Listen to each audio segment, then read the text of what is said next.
The throne room of the Imperial Citadel was silent, save for the crackling embers of destruction. Fires burned in the wreckage of ornate banners, once symbols of human supremacy.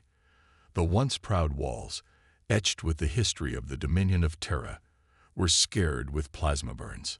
Bodies of royal guards lay strewn across the marble floors, their armor shattered, their weapons cooling in their lifeless hands. King Alexander Kane stood in the center of it all, his hands bound by energy shackles, his once pristine battle armor cracked and blood-stained. He did not kneel. He did not bow. He met the eyes of those who had betrayed him with cold, unyielding fury. The traitor who had orchestrated this downfall, High Marshal Varen Holt, paced before him with a smirk of grim satisfaction. "You should have seen this coming, Your Majesty," Holt said, his voice laced with mockery.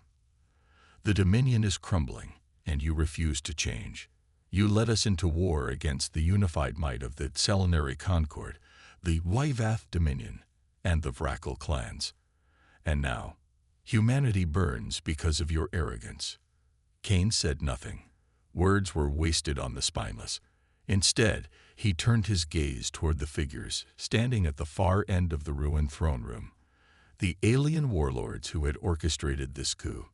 At their center was Supreme Warlord Varzos of the Selenary, a towering, serpentine creature clad in ceremonial battle armor, his 6 glowing eyes regarding Kane with cold amusement. To his right, the insectoid broodmaster Krikta of the Wyvath clicked its mandibles, its black carapace glistening in the flickering firelight. And to his left stood the monstrous Brackle war chief Urogar, a brute of a being whose jagged teeth were bared in what could only be described as a hungry grin. Varzos took a deliberate step forward, the clanking of his armor echoing through the chamber. "You fought well, human," he said, his voice a guttural growl, translated through a mechanical device. "But your reign is over.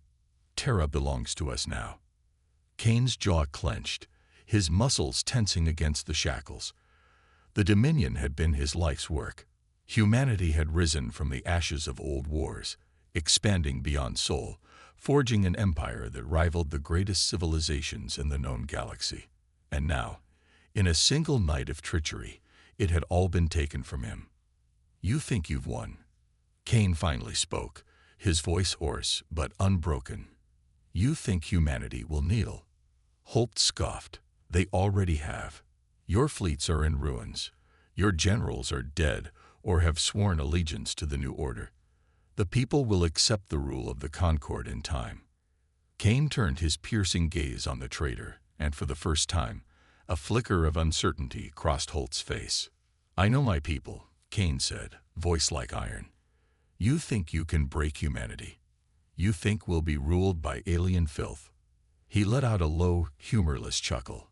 "We will rise. I will rise."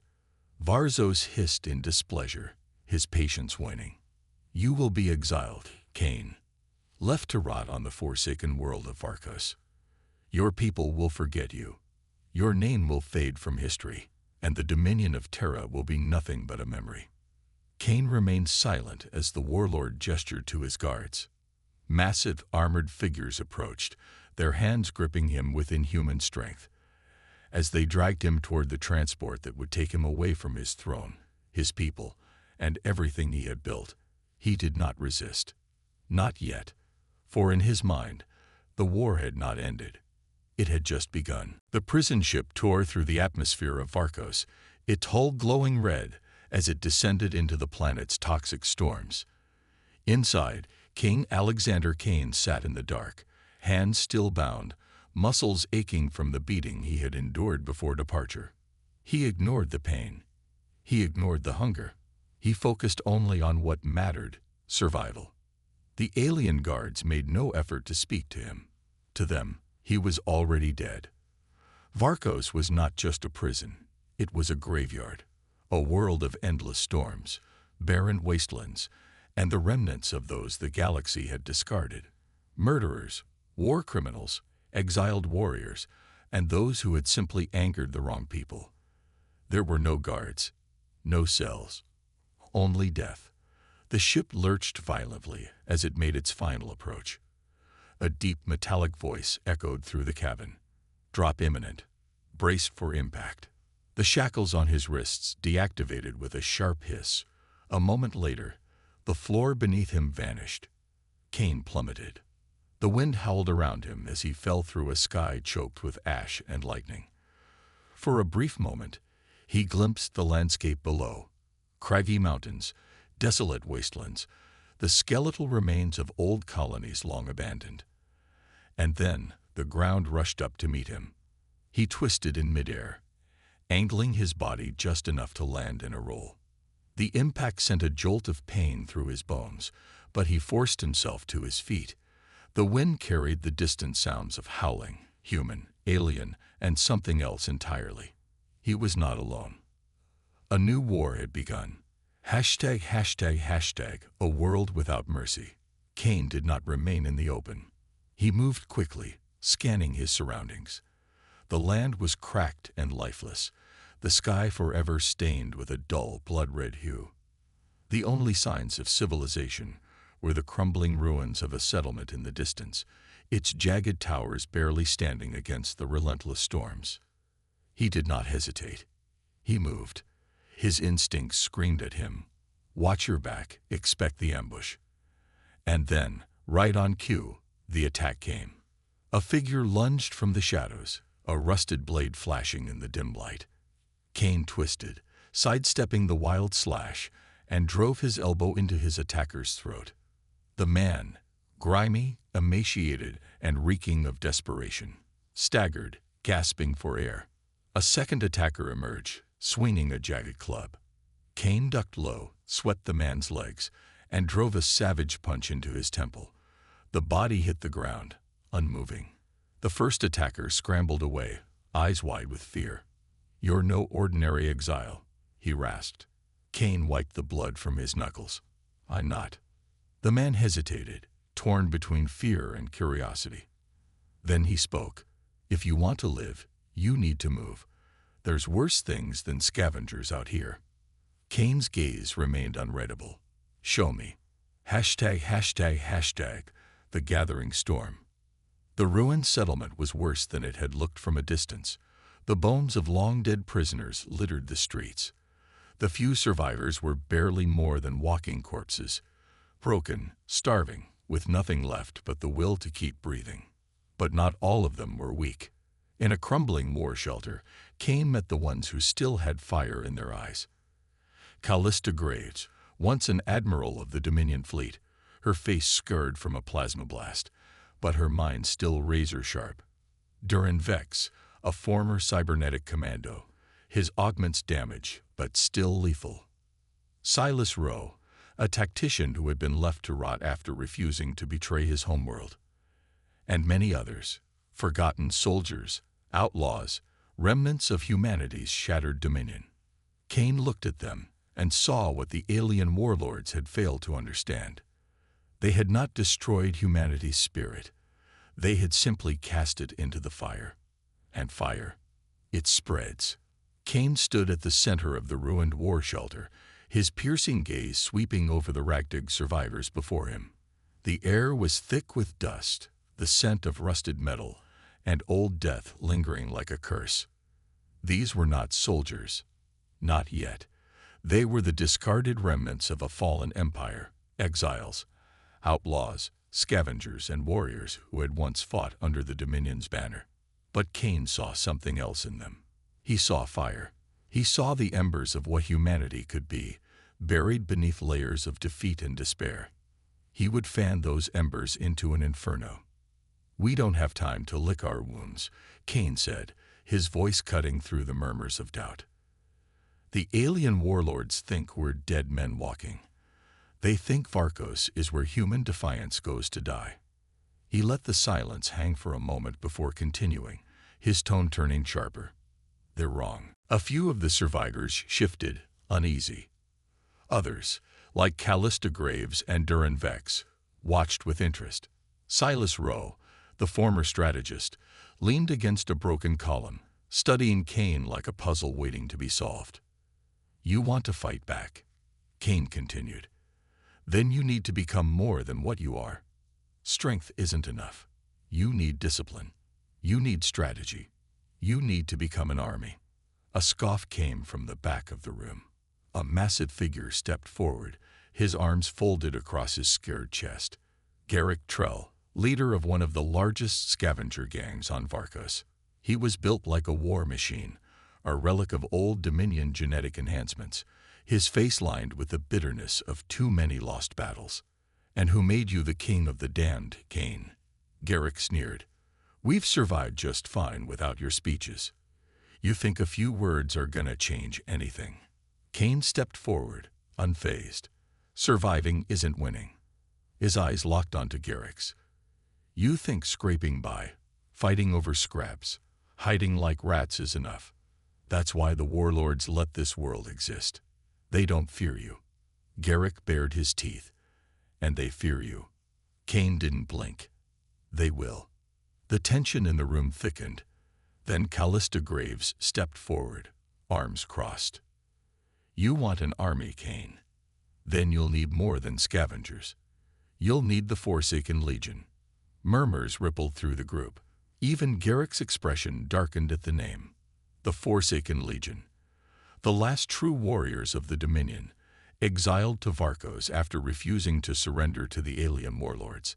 Once, they had been humanity's fiercest soldiers. Now, they were ghosts, broken, scattered, and dangerous. "They don't follow anyone," Duranvek said, voice low. "They barely follow each other." Cain's expression was unreadable. "Then I'll make them follow." The duel for Dominion. Finding the Forsaken Legion wasn't difficult. They ruled the ruins of an old fortress, a relic from an age when Varkos had been more than a dumping ground. Gaining their allegiance, that was something else entirely. The leader of the Legion was a man named Valen, a legend in his time, a ghost now. When Cain entered the fortress, the battered warriors of the Legion gathered to watch. Valen stood atop a crumbling stone staircase, arms crossed, his scared face unreadable. "You're either the boldest man on this rock," Valen said, "or the dumbest." Cain stepped forward. "You're wasting away here, Valen, hiding in the ruins while our people are slaughtered across the stars." Valen's jaw tightened. "And what would you have us do? We fought. We bled. We lost." Cain's voice turned sharp. "You lost because you didn't have a leader." He let the words sink in before finishing. "Until now." A ripple of reactions ran through the Legion. Some smirked. Others muttered. A few reached for their weapons. Valen, however, simply nodded. "You want the Legion? Then fight for it." The challenge was laid. The duel was brutal. Valen was a seasoned warrior, and he fought like a man who had nothing left to lose. His strikes were precise, his footwork deadly. But Cain fought like a man with everything to win. He took Valen's blows, countered with his own, and when the moment came, he drove his knee into Valen's ribs, followed by a brutal strike to the throat. Valen staggered. Cain pressed forward, seizing his opponent's wrist and twisting, forcing him to his knees. The onlookers tensed. Cain didn't finish the fight with a death blow. Instead, he locked eyes with Valen and spoke the only words that mattered. "Stand with me." A long silence. Then Valen let out a ragged chuckle. "Damn you, Cain." He looked up at the gathered warriors, and with a single nod, sealed their fate. The Forsaken Legion marches once more. The first steps of a rebellion. By nightfall, Cain stood before his newly gathered forces, scavengers, outlaws, exiled soldiers, and now the deadliest warriors humanity had ever produced. He had no throne, no empire, no fleet. But he had an army. And that was enough to start a war. The wastelands of Varkos stretched endlessly, but Cain and his army no longer saw a prison. They saw opportunity. The Forsaken Legion stood ready, their weapons scavenged but deadly. The scavenger gangs, once directionless, now moved with purpose. Cain had given them something they had all forgotten: hope. But hope meant nothing without action. Their first target was the Salnary Supply Depot, a critical installation that funneled resources from Varkos to the alien war machine. It was lightly guarded. The warlords saw no real threat on this world. A mistake. Kane stood before his assembled force, the crimson sky casting long shadows over the gathering warriors. The air was thick with tension, but no fear. Not anymore. "The warlords believe we are nothing," Kane said, his voice steady, sharp as a blade. "They think this world has broken us. They think we are unworthy of a fight." He paused, letting his words settle. "Tonight, we prove them wrong." The army roared in response. The hunt was on. The night falls with fire. They moved under the cover of darkness. The depot lay nestled in the ruins of an old Dominion outpost, its walls lined with automated turrets and a small garrison of alien soldiers. The Salnary relied on technology more than tactics, a weakness Kane intended to exploit. Callista Graves led a strike team to disable the outer defenses.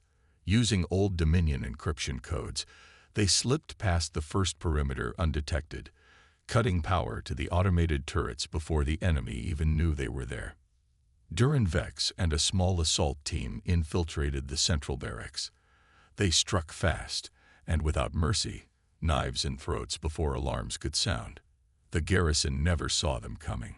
By the time the main attack force surged forward, the enemy was already in chaos. Kane led the charge. He wielded a plasma rifle stripped from a fallen Dominion soldier, but his true weapon was momentum. His soldiers fought like demons unleashed, overwhelming the Salnary with sheer aggression.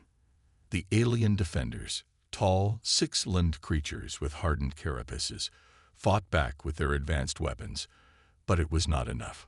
The warlords had bred their soldiers for dominance, for overwhelming power, but they had never faced desperation turned to fury. Kane crushed an enemy's skull with the butt of his rifle. He spun, fired into the chest of another, and kept moving. The depot burned around him, explosions rippling through storage tanks as his forces sabotaged fuel reserves and ammunition depots. And then the moment came. The message to the galaxy. With the depot secured and the last of the Salnary slain, Kane stood before the enemy's long-range communication array. It had once been used to send reports to the warlords. Now it would send a warning. He activated the transmitter, his image broadcasting across occupied Dominion space, to every world under alien rule, to every human forced into servitude, to every exile who had lost faith. They saw a man bloodied but unbroken, a man who had been cast down but refused to kneel. "This is King Alexander Kane," he said, his voice filled with iron.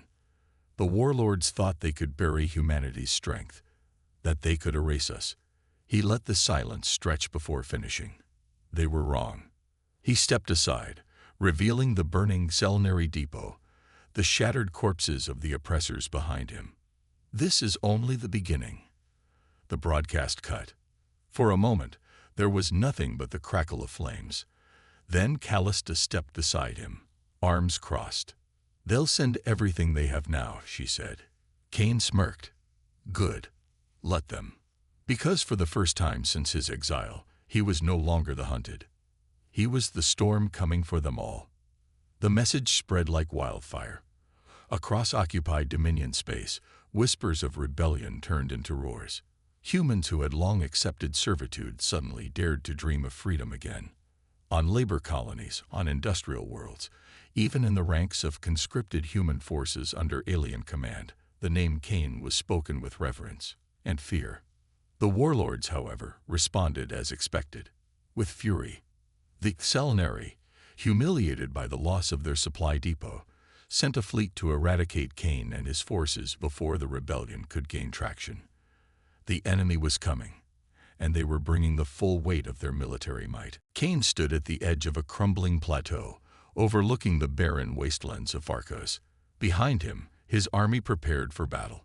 The Forsaken Legion checked their weapons. The scavenger gangs fortified the ridgelines with salvaged artillery.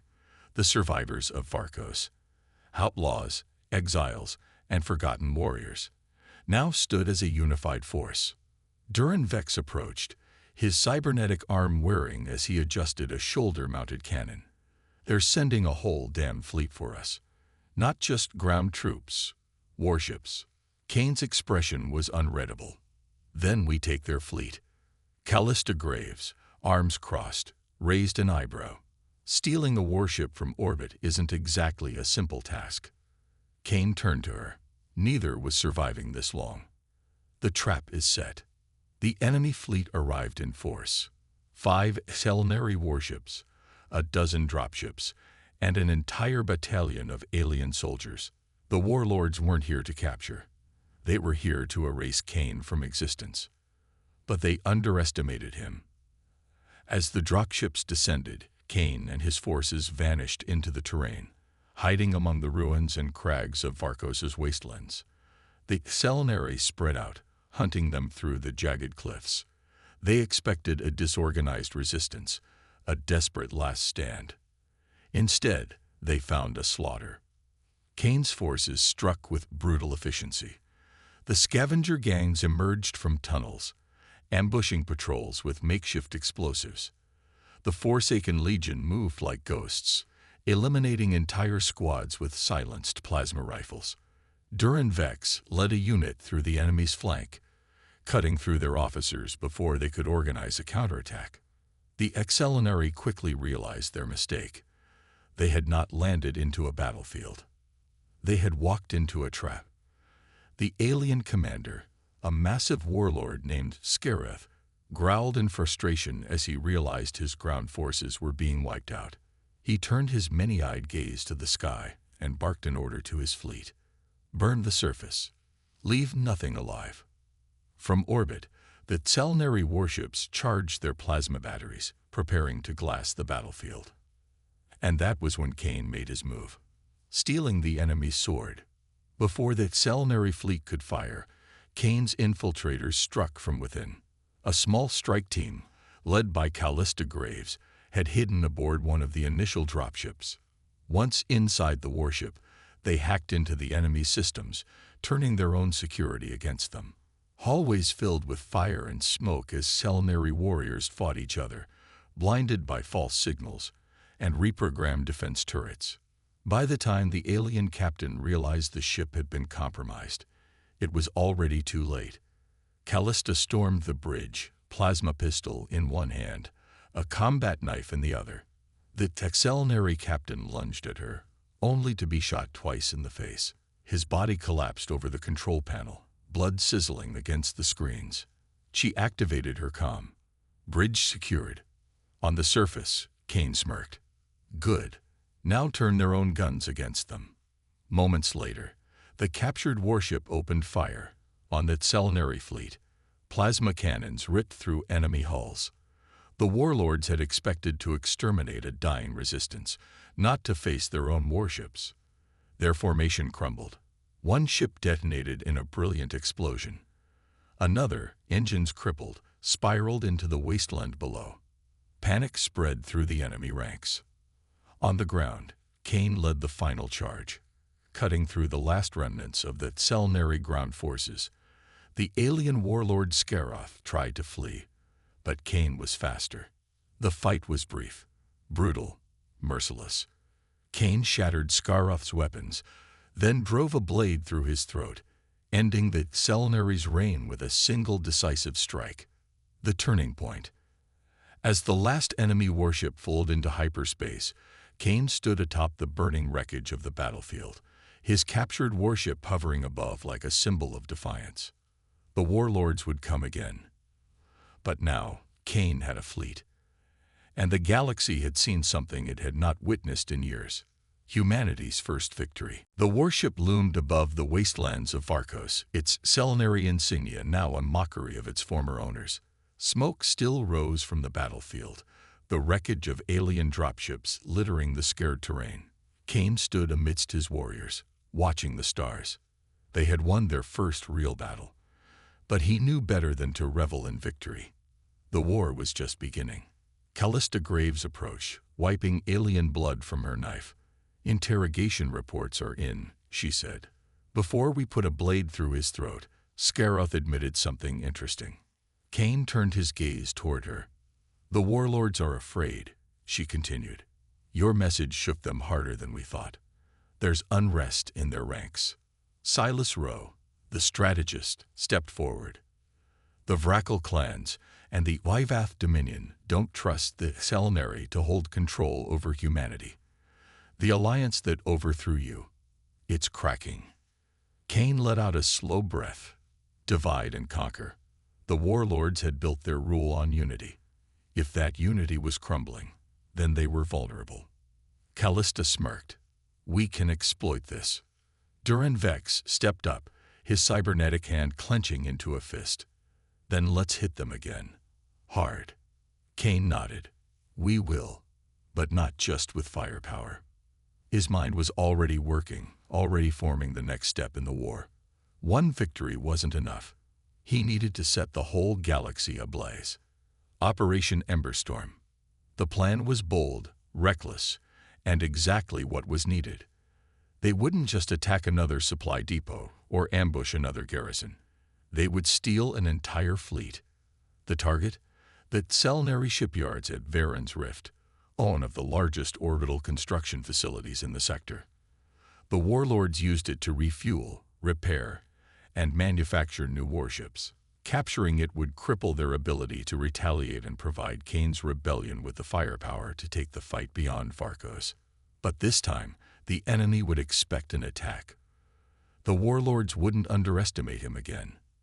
That meant Kane had to be unpredictable. The infiltration begins. The plan unfolded in 3 phases.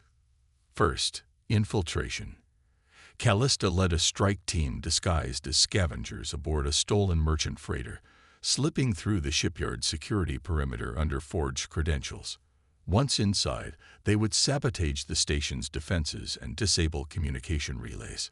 Second, the distraction. Duran Vex and the Forsaken Legion launched a full-scale assault on a nearby outpost, drawing the Selnari fleet away from Varen's Rift. They needed to make the warlords believe that was the true battle. Third, the takeover. Once the station was compromised, Kane and his main force would strike from the captured Selnari warship. They would board the station, seize control, and turn the enemy's weapons against them. If they succeeded, they would own the battlefield. If they failed, there would be no escape. The battle for Varen's Rift. The operation began flawlessly. Callista's team infiltrated the shipyard without suspicion. Using hacked security codes and a little creative deception, they slipped past patrols, sabotaged critical defense systems, and planted charges on key infrastructure. Meanwhile, Duran Vex and his forces hit the outpost with overwhelming force. Explosions ripped through the night as Legion warriors clashed with Selnari enforcers, creating the perfect illusion of a full-scale offensive. The enemy fleet took the bait, abandoning the shipyard to reinforce the outpost. That was when Kane struck. His warship emerged from the shadows of an asteroid field, shields raised, weapons primed.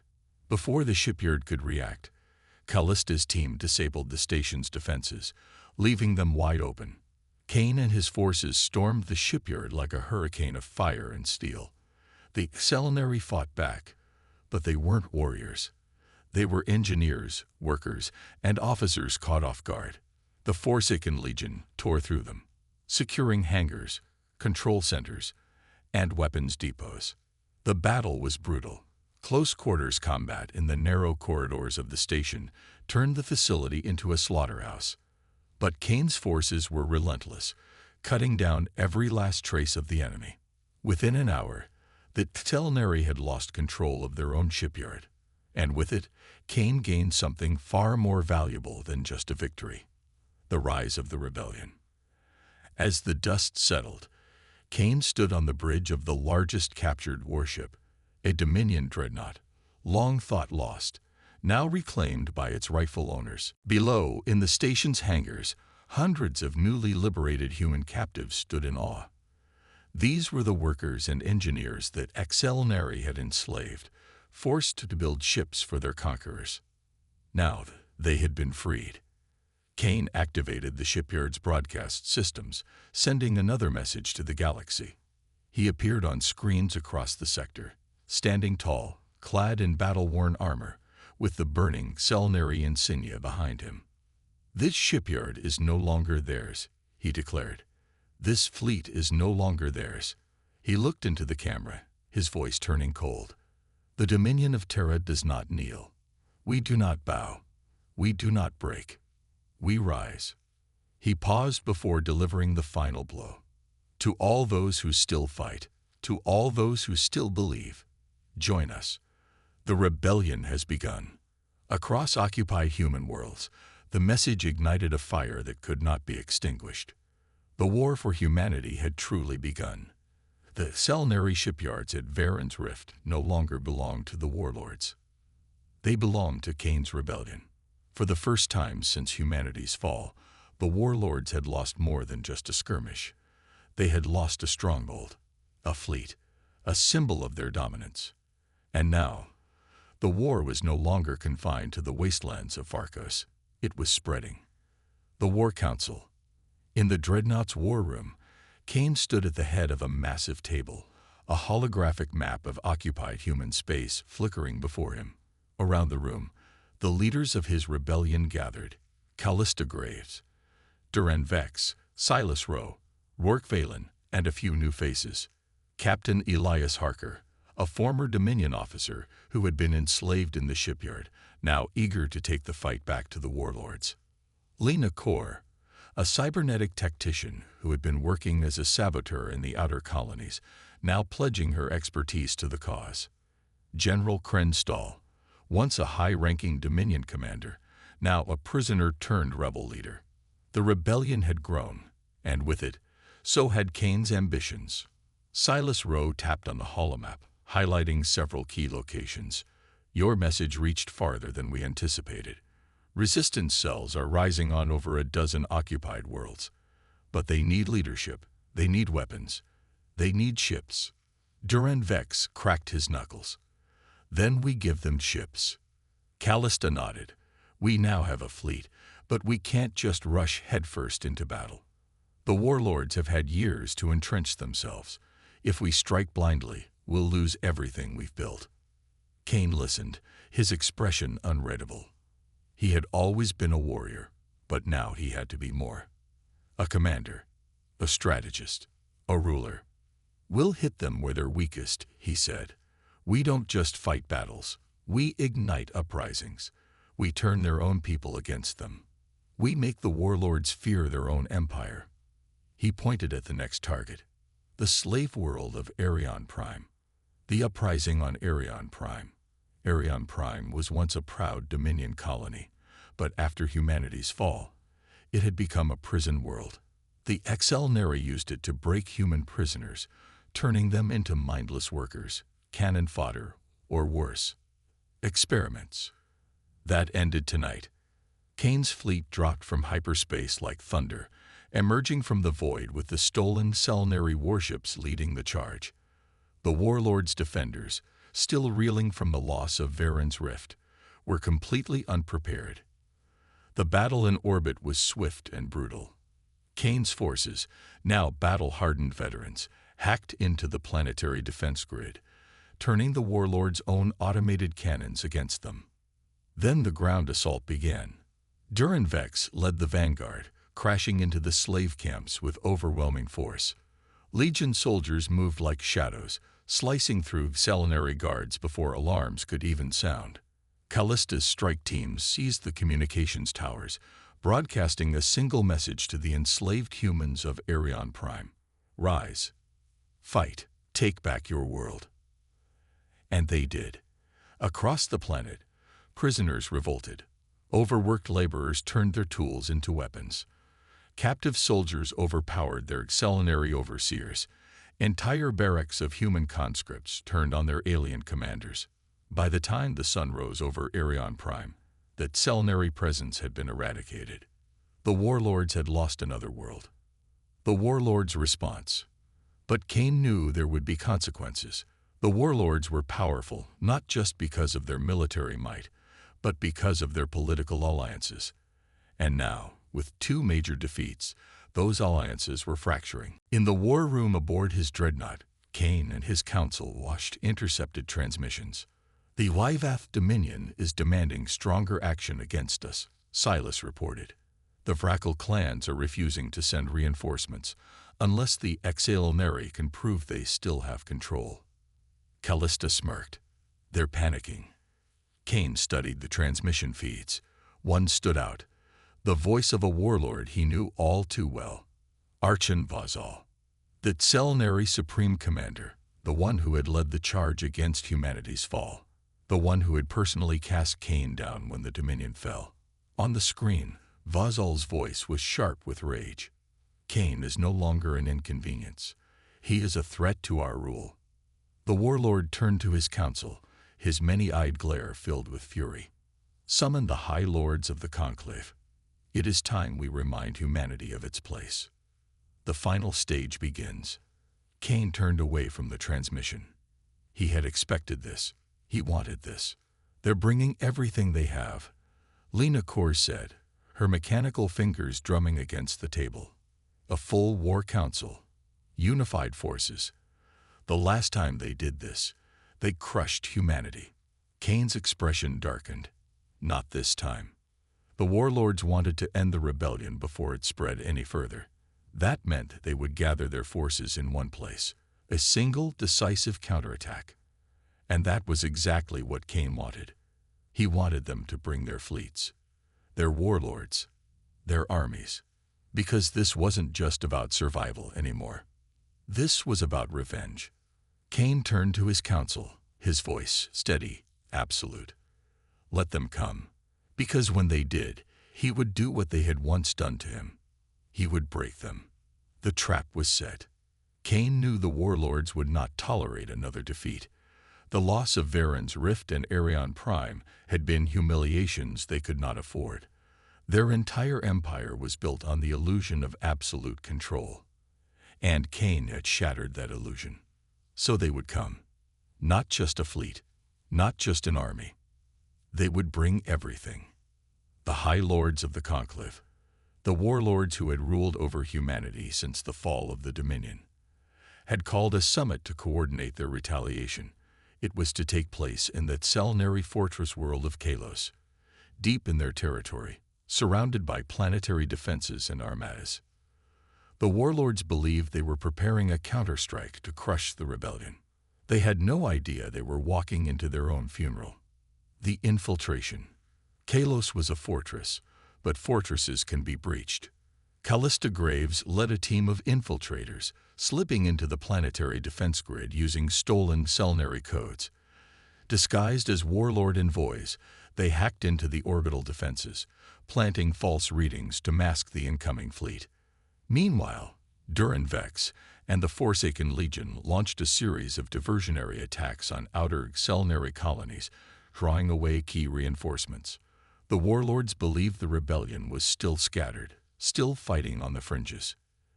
They didn't realize Kane had unified them into a single unstoppable force. The ambush begins. The warlords gathered in the Grand Council chamber of Kalos, 7 of the most powerful beings in the known galaxy, surrounded by their elite guards, discussing how to wipe out the last remnants of human resistance. And then the sky fell. Kane's captured Tselnari dreadnoughts and a fleet of liberated human warships dropped from hyperspace, bypassing Kalos's defenses in a surgical strike. Before the warlords even knew what was happening, the capital city was burning. Anti-air batteries were disabled in seconds. Barracks were overrun by insurgent forces who had been smuggled onto the planet for weeks. The warlords' private legions, handpicked from the most brutal species in the galaxy, rushed to respond, but it was too late. The rebellion had come to end the war in a single night. Kane faces the warlords. Kane led the charge into the Grand Council chamber, flanked by Callista, Duran, and his most elite warriors. The warlords, caught between panic and fury, prepared to make their last stand. Archon Vazal, the supreme warlord, stood at the head of the council, his many eyes burning with hatred. "You dare come here," he snarled. After all your kind has suffered, you still believe you can win." Cain didn't respond with words. He responded with his blade. The chamber erupted into chaos. Cain's forces clashed with the warlord's bodyguards in a brutal melee. Plasma fire ripped through the council hall, alien blood spilled across marble floors, and ancient banners of conquest burned.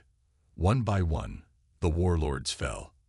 The Vrackle warlord, a towering beast clad in obsidian armor, was brought down by Duran Vex, his cybernetic fist crushing its skull. The Wyvath lord, a mind-weaver who had enslaved countless humans, was cut down by Callista, her plasma blade severing its many limbs. The Telinari generals, once proud and invincible, died screaming, their empire collapsing around them. And then there was Vazal. The supreme warlord was a monster, a towering figure of biomechanical horror, with centuries of battle experience and weapons fused into his very body. But Cain had waited years for this moment. Their duel was short, brutal, and final. Vazal fought with rage, with pride, with the fury of an empire crumbling beneath him. Cain fought with purpose, with justice, with vengeance. The final blow came as Cain drove his blade into Vazal's heart, twisting it as he stared into the warlord's many eyes. "You should have killed me when you had the chance," Cain whispered. Vazal's body collapsed, the light fading from his monstrous gaze. The end of an era. Across the planet, the last remnants of the warlord's forces surrendered. Some fought to the death, refusing to believe their rulers were gone. But most knew the truth. The warlords had been the foundation of the Dominion's enslavement, and now they were ash. The rebellion had won. A new beginning.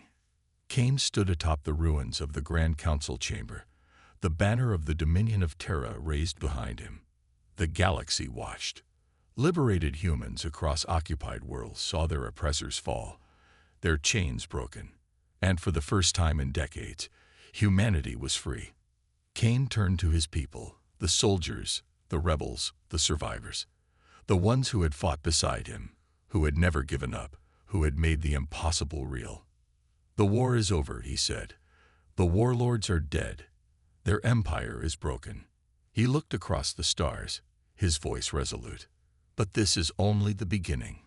Humanity had not just survived, it had risen. And now it was time to rebuild an empire of their own.